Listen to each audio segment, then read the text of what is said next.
अब अगर मन की मन में नहीं रख सकते तो कम से कम रहीमन निज घर की कथा घर ही राखिए गोए, न सुन ठिले हैं लोग सब बांट न ली है। अगर घर की घर में रह जाए तो भी आप बहुत बड़ी बात मानना आज के समय में। आत्मदेव ब्राह्मण ने किसी से कुछ नहीं कहा, अरे गृहस्थी सहने के लिए होती है, गृहस्थी कहने के लिए नहीं होती है। जो गृहस्थी का शोर बचाते हैं उनकी गृहस्थी टूट जाती है, बिगड़ जाती है। गृहस्थ आश्रम तो साधु बनाने का ट्रेनिंग सेंटर है, इसीलिए गृहस्थ के बाद संन्यास का हमारे यहाँ नियम है। क्या कारण है कि पहले ब्रह्मचर्य, फिर गृहस्थ, फिर वानप्रस्थ, तब संन्यास। अगर संन्यास ही करना था तो गृहस्थ में क्यों लाए? उसका कारण ये था कि जब तक गृहस्थ में आकर सहोगे नहीं तब तक आप साधु हो नहीं सकते, क्योंकि साधु के जीवन का सर्वोत्कृष्ट लक्षण है सहना। जितना जो ज्यादा सह लेता है वो उतना महान साधु हो जाता है। वाणी सहो, व्यवहार सहो, सब कुछ सहो। कौन क्या कह रहा है सुनो और सहो, कौन क्या कर रहा है देखो और सहो, कौन कहाँ ले जा रहा है जाओ और सहो, कौन कहाँ जा रहा है देखो और सहो।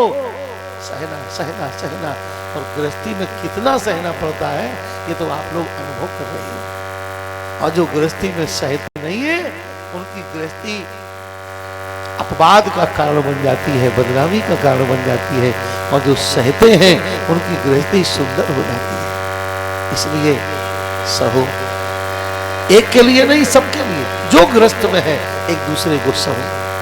सहना कहना नहीं है।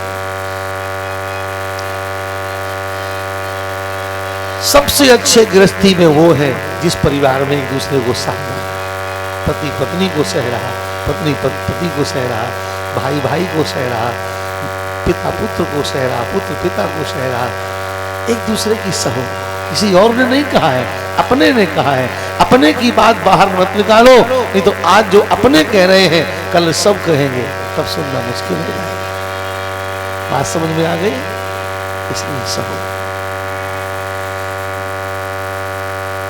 एक घर बहुत अच्छा था, वृंदावन के एक बहुत बड़े महात्मा हुए हैं स्वामी अखंडानंद महाराज। उन्होंने एक पुस्तक लिखी है ईश्वर दर्शन, उसमें हमने पढ़ा था ये दृष्टांत है। एक घर बहुत सुखी था, बहुत सुखी है, 4 बच्चे, 4 बहुएं, सास ससुर माता पिता, और खूब सुखी घर था। कभी उस घर में चूं नहीं होती थी, बड़ा सुंदर। सबसे छोटे वाले बेटे का भी अभी ब्याह होकर के आया। खूब गांव में सराहना हो रही थी, भाई घर हो तो ऐसा हो। दशरथ कौशल्या जैसे माता पिता, राम लक्ष्मण भरत शत्रुघ्न जैसे 4 भाई, उनकी बहुओं जैसी 4 बहुएं, भाई कैसा बढ़िया है। उसी के पड़ोस में एक घर था, वो इससे बहुत जलता था। उसके घर में सब तिकड़म रहती थी, लड़ाई झगड़ा करे ये सब दुनियादारी। तो उसको बड़ी ईर्ष्या थी कि इतना सुंदर सुखद घर, ये कितनी प्रशंसा, और हमारी कोई कुछ नहीं करता है। अब वो 24 घंटे इस जुगाड़ में रहे कि इस घर में कुछ तिकड़म हो, कुछ तिकड़म हो। ये तो आजकल का बड़ा भारी वो है। जब उसने कोई उपाय नहीं चला, एक बार उस गांव में एक तांत्रिक आया।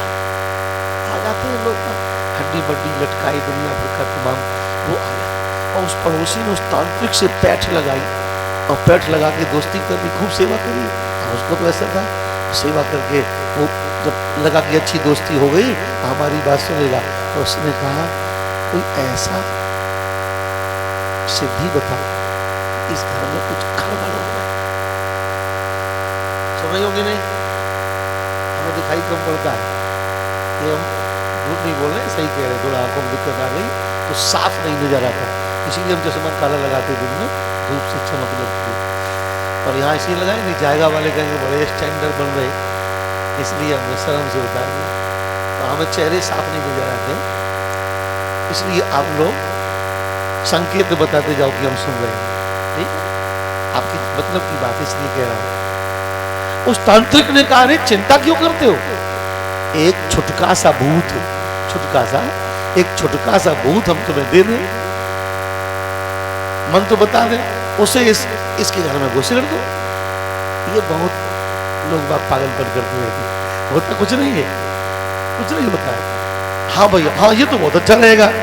तो एक भूत को दे दिया और भूत को पहुंचा दिया उसके संग में, और उससे ने कहा भूत से जाओ इस घर में आपस में झगड़ा करवाओ। समझ गए? जिस घर में आपस में प्रेम है उस घर से अच्छा कोई घर नहीं है, उसका विकास हमेशा होगा, उसका विकास कोई रोक नहीं सकता। और जिस घर में आपस में तिकड़म है, टकराव है, उस घर का पतन कोई रोक नहीं सकता। पतन भूत से कहा इस घर में झगड़ा करवाओ। उसने अब जो आगे में तो कहना मानना पड़ेगा, भूत तो भूत है, वो तो आगे में। तो जाकर के भूत छत पर बैठ गया, पड़ोस का मामला था, छत पर बैठ गया। अब मौका देखने लगा कि कौन मौका मिले कि झगड़ा करवाए। अब पूरी रात बैठा रहा, कोई मौका नहीं मिला। शाम का बैठे बैठे रात बीत गई, बेचारा नहीं करना। सवेरा हुआ, सवेरे सब सूर्योदय के पहले जाग गए, सबने अपना अपना स्नान किया, अपने ठाकुर जी की सेवा करी, आरती हुई, कीर्तन हुआ, भाई प्रकट कृपाला भीम ज्ञाना कौशल, चारों बेटा बहुएं सब खड़े होकर भगवान की। ऐसा घर होगा, भूत की क्या ताकत कुछ कर पाएगा। इसके बाद अपना दैनिक दिनचर्या करते हुए भोजन प्रसाद बना, बहुओं ने भोजन बनाया। अब उस घर का एक नियम था, देखो ये भी बड़ा जरूरी होता है। उस घर का एक नियम था कि भोजन तो इकट्ठा बनता था, लेकिन जो भोजन करने आवे वही की पत्नी भोजन कराती थी। मर्यादा भी घर में रखो, पर ऐसी मर्यादा ना हो कि आपस में सामंजस्य बिगड़ जाए। अब देखो कितना बढ़िया तरीका है, हम पूरा स्पष्ट नहीं कह रहे, पर सीखना पड़ेगा आप लोगों को। कई बार इतनी कसौटी कि अगर बेटा के पास बहू खड़ी भी हो जाए तो साम महाभारत कर डाले। हाँ दादी बन के आ गई, अम्मा बन के आ गई, बिल्कुल लोक लाज नहीं है। क्या जरूरत है भाई, ब्याह करके आप लाए हो, लाखों आपने खर्च किया है, तो भैया द्वारे बैठ जाओ चबूतरा पर जाकर की जरूरत क्या है कि 24 घंटा ताका ही लगाए रहो, बहू कहाँ है बेटा कहाँ है। इस प्रकार की छोटी छोटी सैकड़ों गलतियां हमारे परिवार के प्रेम को बिगाड़ देती है। हम अगर आपको बताएं स्पष्ट रूप से, तो पुराने घरों में बाहर बैठक क्यों बनाई जाती थी और बैठक में बूढ़े ही क्यों रखे जाते थे? क्योंकि बाहर की बैठक तो रखवाले को होना चाहिए, और रखवाला तो जवान होता है, पर बूढ़े इसीलिए बूढ़े कि गृहस्थी में प्रेम भी कायम बना रहे। और बूढ़े जब आंगन में डटे रहेंगे तो गृहस्थी में प्रेम कायम रहेगा क्या? कभी ना कभी तो बेचारे बहू बेटा कहना पड़ेगा कि दद्दा ने बाहर चलो। अब दद्दा का रोआ रोआ एकदम फूल गया, अच्छा हम ही ने पसीना बहा घर बनाया, हम ही बाहर चले, अब हम देखते हैं तुम खा लो तो जाने। हो गई महाभारत शुरू। इन बातों पर लोग ध्यान ही नहीं देते। ध्यान रखो, उसमें एक घर में नियम था, जो पति जो खाने आवे उसकी बहू से खिलावे। तो सब बड़े बड़े पहले लोग पा गए। अब सबसे छोटा वाला बच्चा, उसका अभी अभी ब्याह हुआ था, थोड़ा मर्यादा शर्म संकोच भी थी, तो जब वो भोजन करने आया तो उसकी बहू को आवाज लगाई, किसने? सास ने।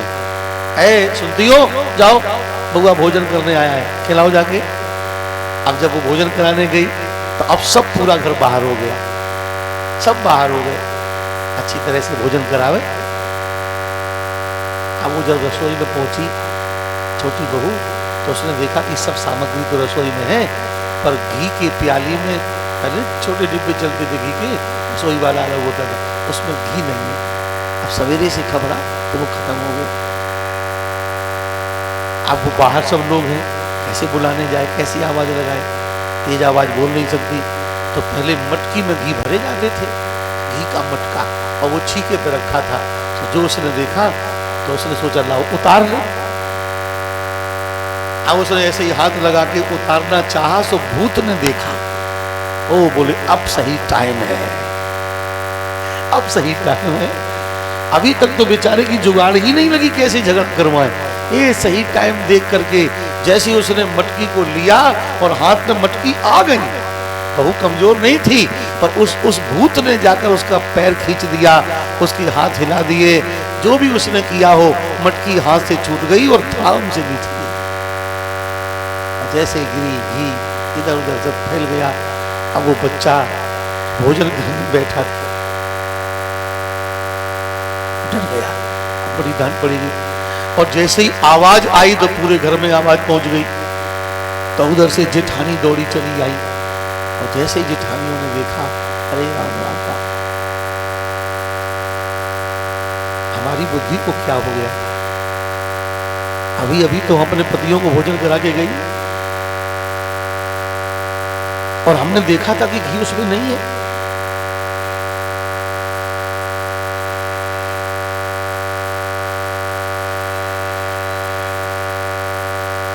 अगर हमने घी निकाल के रख दिया होता तो इस बेचारी को घी उतारने की क्या जरूरत पड़ती?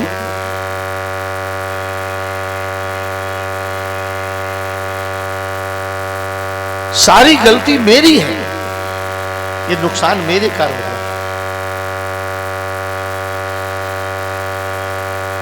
जो आवेश यही कर रहे, पति बोला गलती तो मेरी है, मैंने इससे क्यों उतराया, हमें उतार लेते।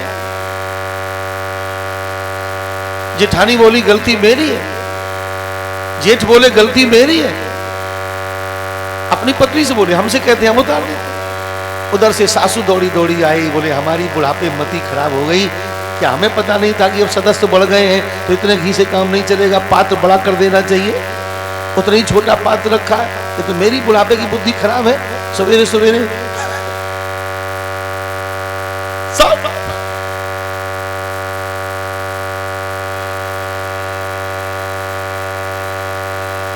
सब बोले हमारी गलती हमारी गलती हमारी गलती, और वो बहू बेचारी खड़ी खड़ी रह गई,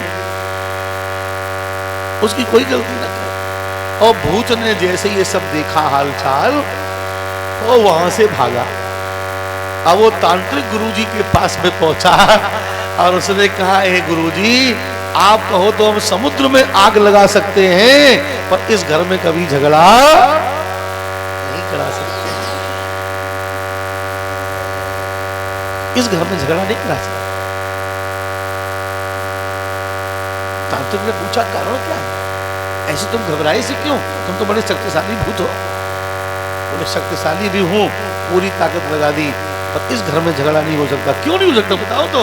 बोले जिस घर में रहने वाले लोग एक घटना के घटने पर सब अपनी अपनी गलती मान रहे, मेरी गलती मेरी गलती मेरी गलती, जब सब अपनी गलती मान रहे तो कौन किसको डांटे, कौन किसको मारे, कौन किनसे झगड़े, ये बात ही खत्म हो गई।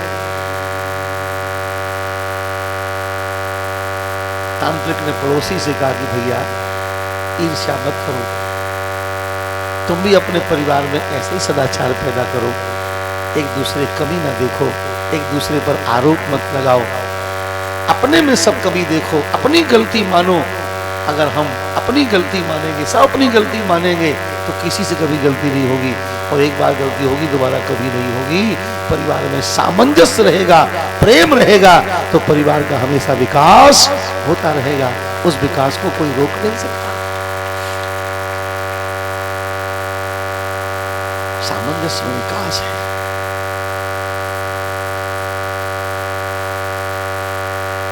इसलिए हम कई बार ये बात कहते हैं, भागवत उद्धार के लिए नहीं है, भागवत परिवार के लिए है। इसलिए गृहस्थी में सहना सीखो, एक दूसरे को सहना। गृहस्थी सहने के लिए ही होती है। पत्नी ने इतना बड़ा षड्यंत्र किया, और सारे षड्यंत्र की बात महाराज समझ भी गए।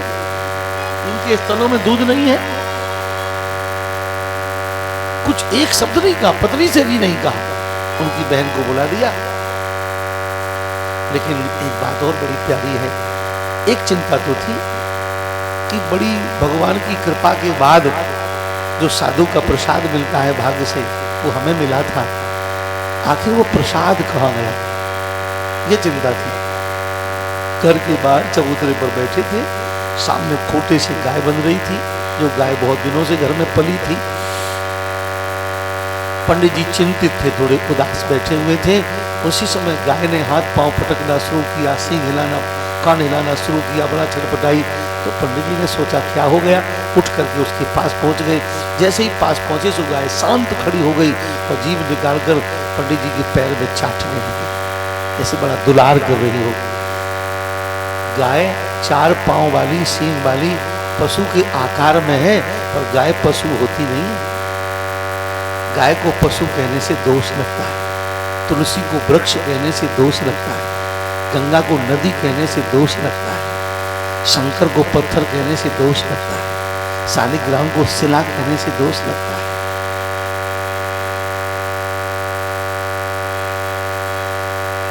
गाय पशु नहीं है, गाय मां है।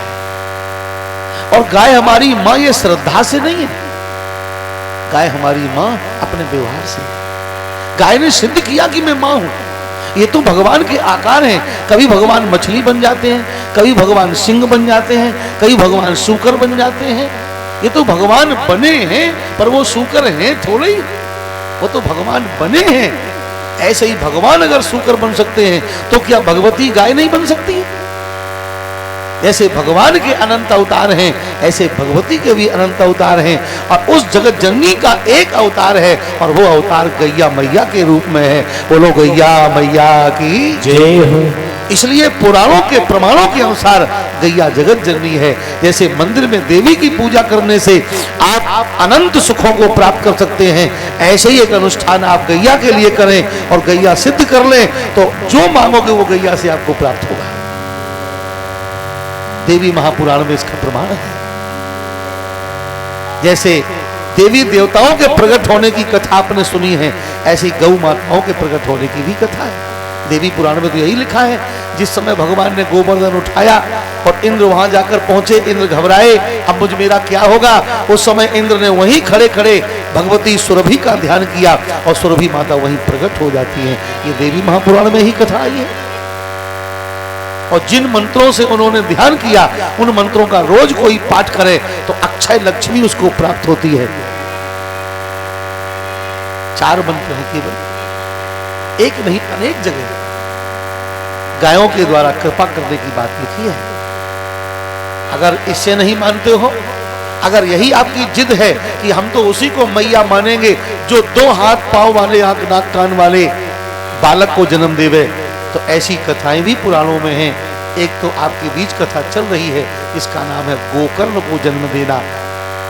अभी जन्म लेने वाले हैं, ये गैया ने किया। और एक पुराणों में कथा है, एक गविजात नाम के महर्षि हुए हैं महात्मा, उनको भी जन्म गैया मैया ने ही दिया था, वो गाय से ही पैदा हुए थे। एक बार भगवान शंकर को भी गैया ने जन्म दिया, सुरभि माता ने। एक नहीं अनेक कथाएं हैं जहां गैया संतान को जन्म देने का व्यवहार भी करती है, इसलिए गैया हमारी मैया है।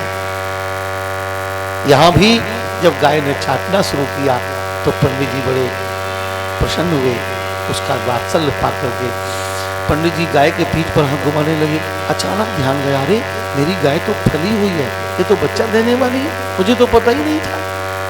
अब तो गाय की सेवा बढ़ा दी और केवल 3 महीने बीते हैं। त्रिमासे निर्गते छाथ साधेनु सुसुवेर्भकं सर्वांग सुंदरम दिव्यं निर्मलं कनक प्रभं। 3 महीने केवल बीते और 3 महीने बाद वो गैया मैया ने सोने के समान, तपे हुए सोने के समान चमकते हुए सर्वांग सुंदर एक बालक को जन्म दिया है। प्रेम से बोलो गैया मैया की जय हो। गो सदृशं कर्णं दृष्ट्वा गोकर्णं नाम चाकरोत। गाय के समान कान देख करके उस बालक का नाम गोकर्ण रखा गया। बोलिए गोकर्ण जी महाराज की जय हो। उसका नाम धुंधकारी रखा, इनका नाम गोकर्ण रखा। गोकर्णा पंडितो ज्ञानी धुंधकारी महाखला। गोकर्ण बड़े विद्वान हुए, धुंधकारी महाखल दुष्ट हुआ, वैश्यागामी हुआ। धुंधकारी ने पिताजी की सारी कमाई वैश्याओं को समर्पित कर दी। एक दिन पंडित जी से पैसा मांगा, पंडित जी बोले अब तो कुछ नहीं बचा, तूने सब बर्बाद कर दिया। सो उसने लाते मार मार के पंडित जी की बढ़िया दवाई कर दी। अब आत्मदेव ब्राह्मण अपने ही बेटा से अपमानित हुए तो रोते हुए घर से निकल पड़े और क्या कह रहे हैं, क्वा गच्छामि तिष्ठामि को मे दुखम व्यपोहयेत। ये 3 काम बेटा के द्वारा होते हैं पिता के लिए। पिता को जाने की दिशा खोलता है पुत्र, पिता को बैठने की समाज में जगह बनाता है पुत्र, और पिता के संपूर्ण दुख और दर्द को हटाता है या हरण करता है पुत्र। ये 3 काम।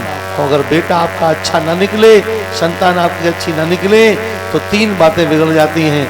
एक तो जाने की कोई दिशा नहीं रह जाती है, कहाँ जाओ, जहाँ जाओगे अपवाद सुनोगे। बैठने की कोई जगह नहीं रह जाती है, कहाँ बैठोगे, जहाँ बैठोगे लोग वही बातें करेंगे, और आपका दुख कई गुना ज्यादा बढ़ जाता है।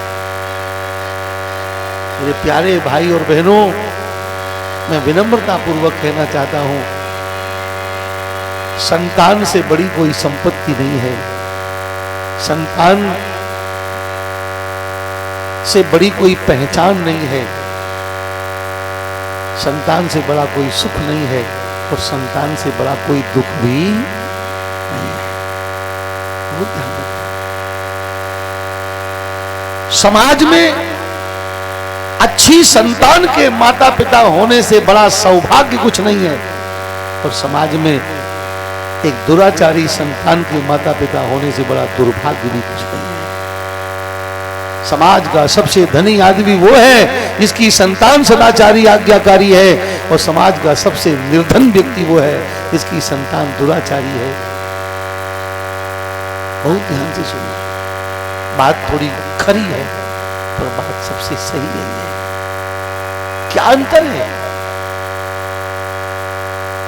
एक गरीब आदमी में और एक दुराचारी संतान के माता पिता होने में? क्या अंतर है? एक दिन आप रोड पर जा रहे थे, आप कोई भी आप, और आपके आगे आगे एक व्यक्ति जा रहा था। वो व्यक्ति गरीब था, उसके पॉकेट में 1 रुपया था, लोहे वाला 1 रुपया, और उसने जैसे ही अपने पॉकेट में जेब में हाथ डाला, उस रुपए को हाथ में लिया, और हाथ में लिया तो हाथ से छूट गया, रोड पर गिरा, खनखनाता लुढ़कता हुआ नाली में चला गया। 1 ही रुपया था उस पर, बेचारा छटपटाया, रुपया के पीछे पीछे दौड़ा, और जब वो नाली में चला गया, उसने इधर उधर नहीं देखा कौन देख रहा है, नहीं देखा, तुरंत अपना हाथ नाली में डाल दिया, रुपए को ढूंढने लगा। आप पीछे पीछे जा रहे थे, आपने पक्का समझ लिया गरीब आदमी है। कैसे जाना?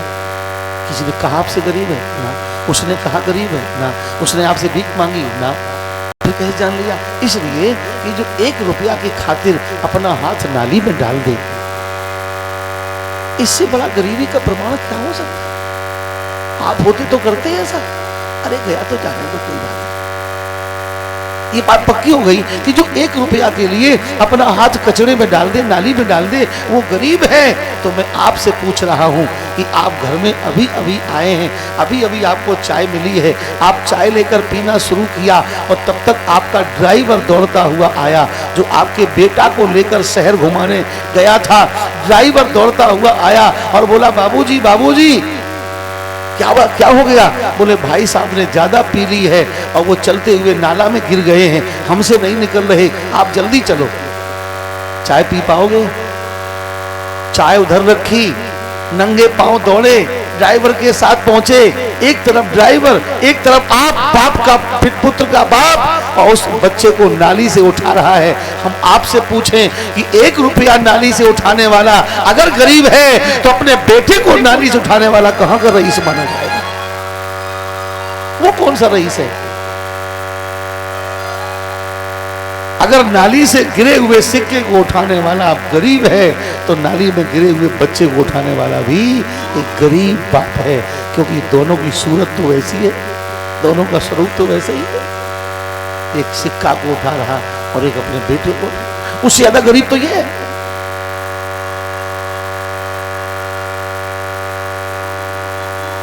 इसलिए शास्त्र कहता है और संत कहते हैं, अच्छी संतान से बड़ा कोई धन नहीं है। दोनों प्रमाण हैं हमारी भागवत जी में।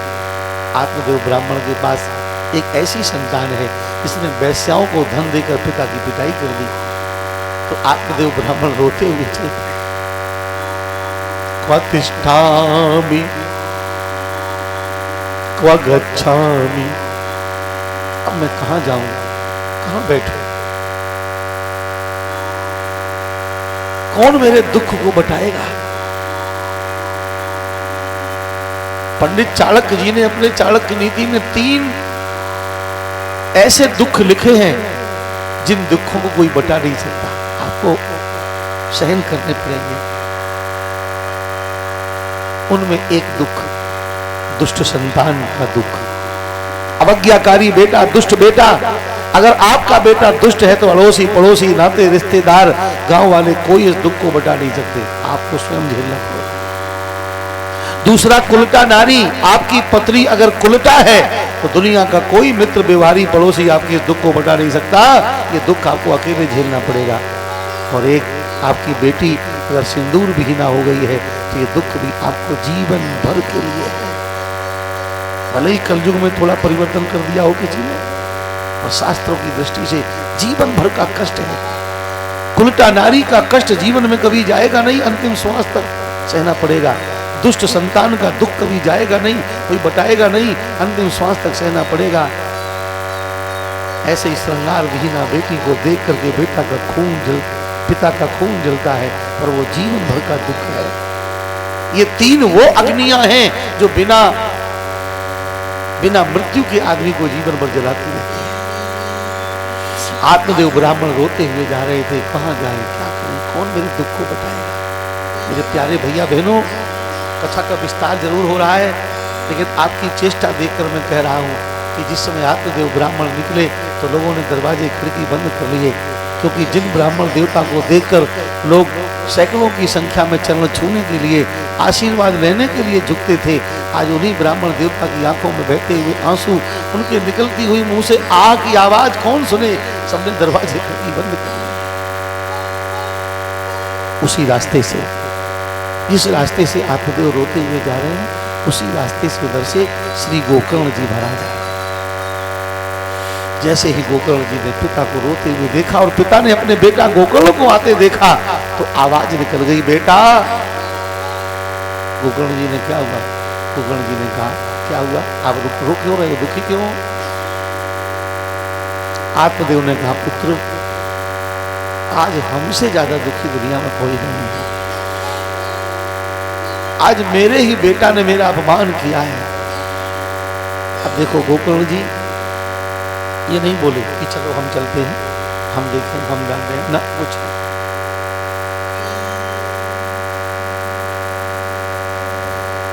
श्री गोकर्ण जी महाराज ने कहा, पिताजी आप अपने को दुखी देख रहे हैं, बाकी को सुखी देख रहे हैं। नहीं, ये आपकी दृष्टि ठीक नहीं है। अगर सच पूछो तो इस दुनिया में कोई सुखी है ही नहीं। किसे सुखी मानते हो आप। नाचेन्द्रस्य सुखम किंचिन न सुखम चक्रवर्तिना सुखमस्ति विरक्तस्य मुनेरेकांत जीविना। पिताजी इंद्र भी सुखी नहीं है, चक्रवर्ती राजा भी सुखी नहीं है। अगर ईमानदारी की बात पूछो